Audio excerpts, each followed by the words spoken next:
ఈ కలికాలం ఏంటో కానీ దేవుడు కూడా ఉన్న వాళ్ళకే డబ్బు ఎక్కువ ఇస్తూ ఉంటాడు. బాగున్న వాళ్ళకే, లేనివాడు లేనిలాగే ఉంటాడు.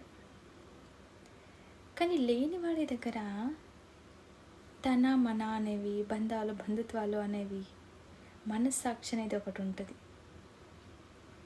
లేనివాడి దగ్గర అయితే.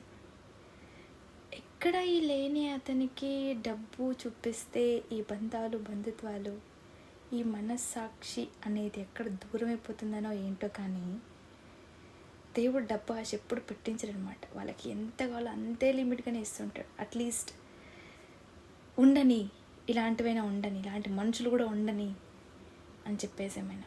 ఒకవేళ డబ్బు ఆశ పుట్టించేసాడంటే మళ్ళీ ఈ బంధాలు బంధుత్వాలు అనేవి వాళ్ళు పట్టించుకోరు కదా. మరి దానికోసమైనా దేవుడు కొంచెం లిమిట్ పెట్టాడు అనుకుంటా.